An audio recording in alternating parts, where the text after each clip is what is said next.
Hey guys. So last week I told you about the biggest lesson I've learned when it comes to persuading other people to see things your way.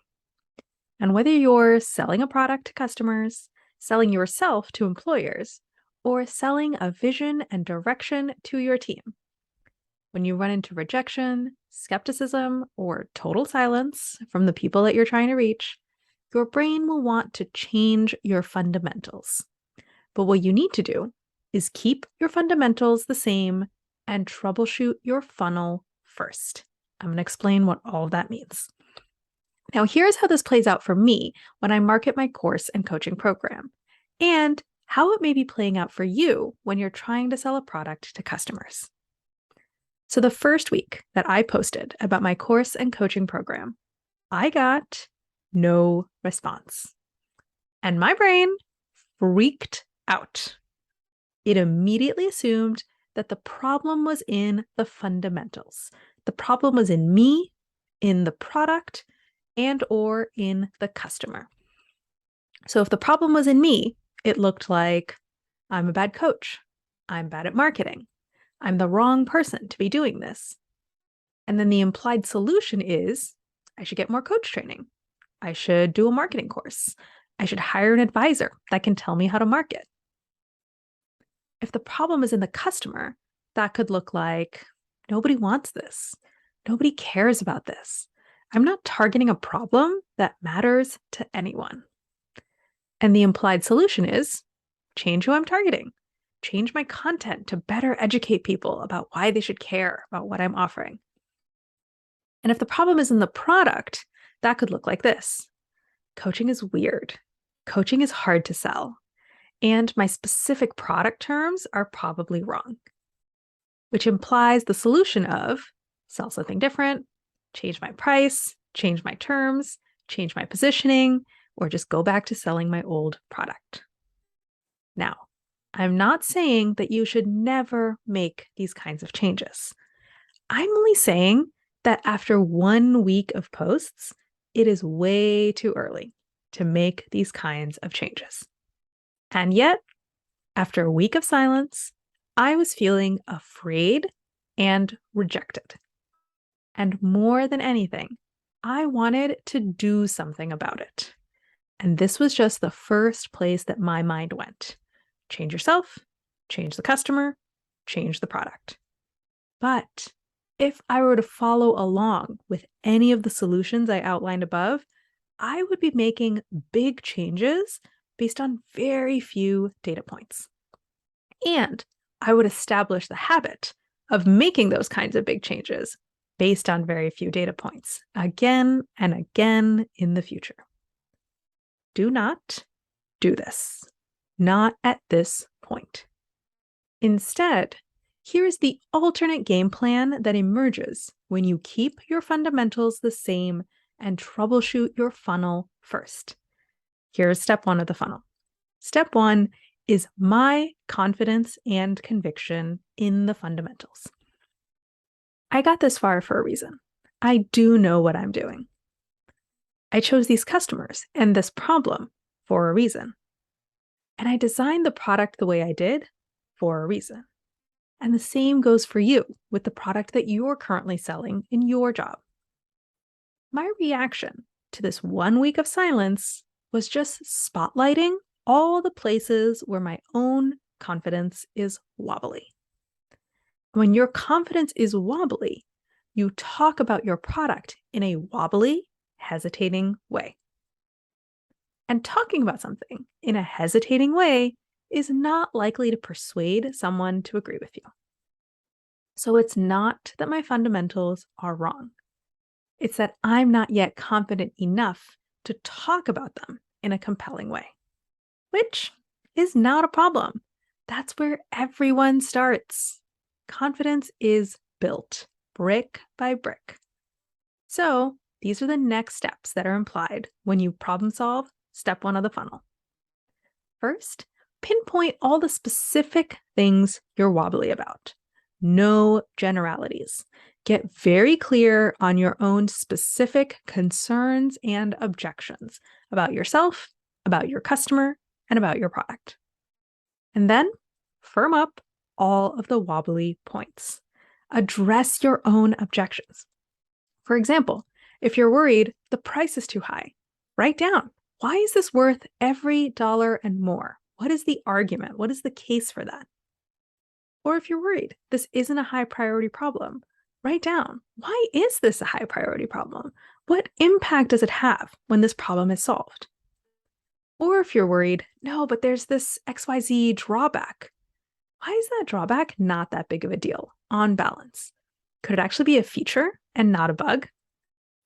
Take your time. Work through your whole list of specific objections one by one. Step 1 is the most important step. It is very difficult to sell a product that you are not sold on. It is really difficult to address someone's objection if you agree with the objection.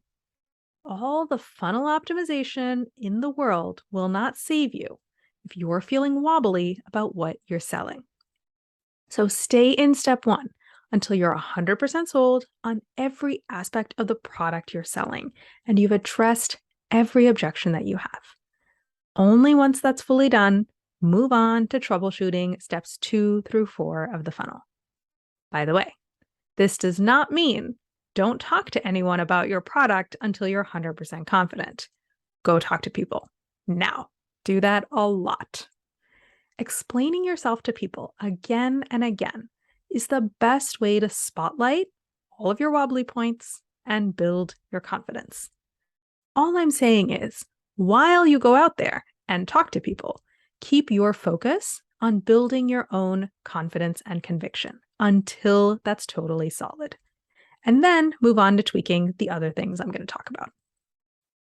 Now, step 2 of your funnel is your reach. Have you figured out where the people that you want to reach actually hang out? And are you actually reaching them? So the next steps here, make a list of all the possible places where you could reach your customers, and then make a plan to go and talk to them in all those places. Step 3 of your funnel is your message. Are you explaining what you offer in the most clear and compelling way possible? Have you tried a lot of different variations to figure out what that is? The next steps here, make a list of all the possible ways you could explain what you offer and why someone should take you up on it.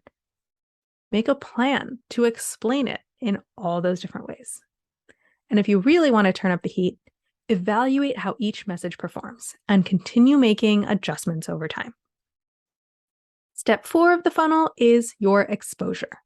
Have you given your customers enough points of exposure to get over the hump to buy? I want you to think about the last few purchasing decisions that you made. How many points of exposure did you need just to become vaguely aware that this thing even exists?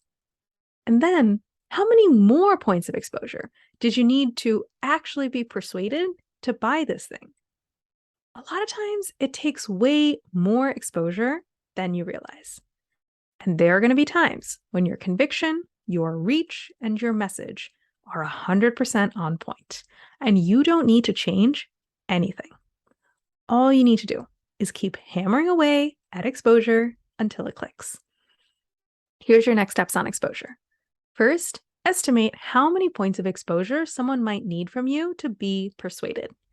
You can benchmark this based on your own experience buying this kind of product, or you can look at market data if you want.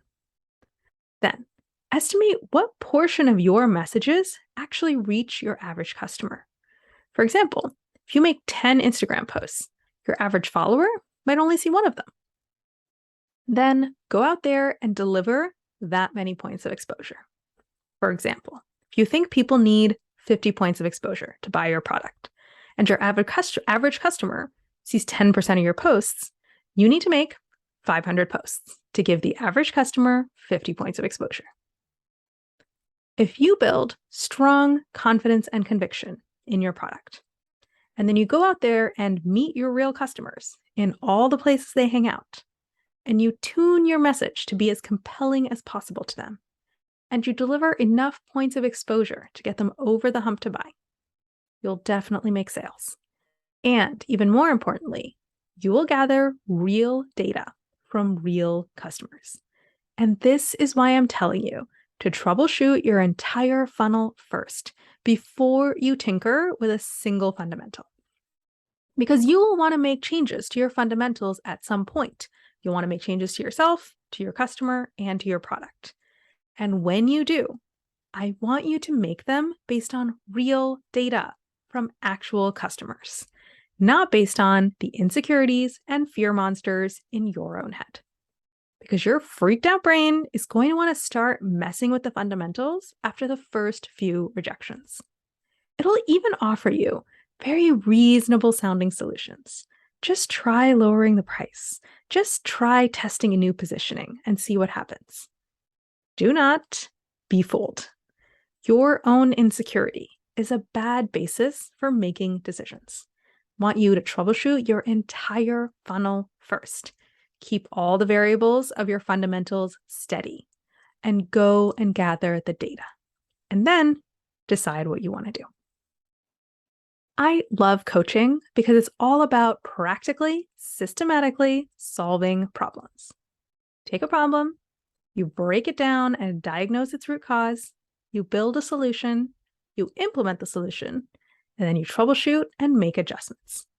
And you are always working towards concrete results. There's no such thing as, I've been getting coached for a year, but I don't know if it really got me anywhere. At least not when you work with me. We set specific mental, emotional, and tangible goals, and we identify what's blocking you from achieving them. We solve each problem one by one, and we just keep going until we get there. And if that sounds like something that you want to do, then get on the waitlist for my 2023 course and coaching program. It's called From Imposter to I Got This, the high stress, high achievers step-by-step guide to eliminate work stress and imposter syndrome, get clear and get moving on their next career step, and create a life they love living. Join the waitlist at the link above.